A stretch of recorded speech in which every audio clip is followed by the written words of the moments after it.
مدرسے کے بارے میں مشہور ہے کہ یار مدرسے کا آدمی جہاں جاتا ہے اس کو مرغا کھانے کو ملتا ہے، مدرسے کے آدمی کو مرغا کھانے کو ملتا ہے۔ حکیم اختر صاحب رحمۃ اللہ علیہ نے لکھا کہ مدرسے کے آدمی کو مرغا کیوں کھانے کو ملتا ہے کہ استاذ نے ان کو مرغا زیادہ بنایا، انہوں نے نفس کو فرما بردار زیادہ بنایا، مرغا زیادہ بنایا، جنس کی طرف جاتا ہے، اس لیے مولوی جہاں جاتا ہے اس کو مرغا ملتا ہے۔ لیکن سچائی کیا ہے میں آپ کے سامنے رکھنے کے لیے جا رہا ہوں۔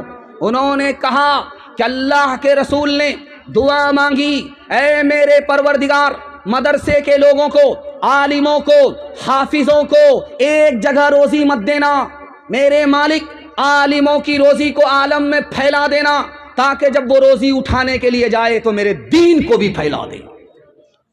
1838 میں انگریز نے سارے مدرسے بند کر دیے، 80,000 مدرسے بند ہو گئے 1838 میں۔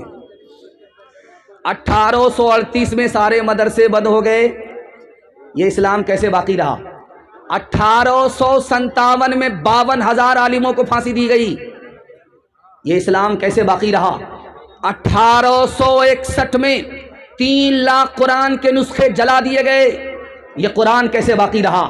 آپ کو سن کر کے حیرت ہوگی، مدرسے کے چھوٹے چھوٹے بچوں کا صدقہ ہے، انہوں نے چوری چھپے قرآن کو سیکھا، علم دین کو سیکھا، دوسرے کو سکھایا، جان کی پرواہ کیے بغیر ان چھوٹے چھوٹے بچوں نے جہاں مدرسہ بند ہو گیا تھا، عالموں کو پھانسی دی گئی تھی، جہاں قرآن کو جلا دیا گیا تھا، قرآن کو بھی بچا لیا، اسلام کو بھی بچا لیا۔ ایک مثال ہے، پیغام ختم کر رہا ہوں۔ ایک لڑکے کی شادی ہو گئی، 1 سال ہوا بال بچہ نہیں، 2 سال ہو گئے بال بچے نہیں، تو لوگوں نے کہا یار کیسا جوان ہے، شادی ہو گئی ہے 2 سال ہو گئے، کوئی کیلنڈر چھپ ہی نہیں رہا ہے۔ اب منہ چھپا کر کے وہ چل رہا ہے کہ کس کو جواب دے۔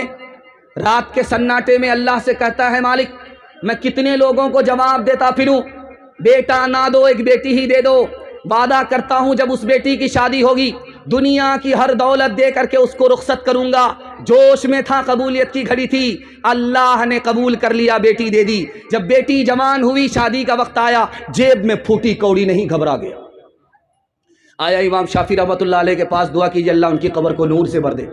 آ کر کے کہتا حضرت غضب ہو گیا، اللہ سے وعدہ کیا جھوٹا ہو رہا، جیب میں پھوٹی کوڑی نہیں ہے، بیٹی کو رخصت کرنا ہے، زمین کا وعدہ تھا، مکان کا وعدہ تھا، سونا چاندی دینے کا وعدہ تھا، کچھ بھی نہیں ہے۔ ارے سب سے بڑی دولت تمہارے پاس ہے، تم پریشان کیوں ہو رہا ہے؟ کہا حضور زمین نہیں ہے، مکان نہیں ہے، دکان نہیں ہے، سونا چاندی نہیں ہے، کچھ بھی نہیں۔ کہا سب سے بڑی دولت تمہارے پاس موجود ہے، قرآن موجود ہے، بیٹی کی شادی سے پہلے بیٹی کو قرآن کی تعلیم دے دو، اور جب بیٹی رخصت ہو جائے تو قرآن کے ساتھ بیٹی کو رخصت کر دو۔ یاد رکھو دنیا کی کوئی دولت قرآن کے مقابلے میں نہیں آ سکتی۔ ہاتھ اٹھا کر کے وعدہ کیجئے، اخبار روز پڑھیں گے قرآن، کبھی کبھی ہاتھ اٹھائیے انشاءاللہ۔ خیر ماشاءاللہ۔ جا جا بیٹی اج سسوار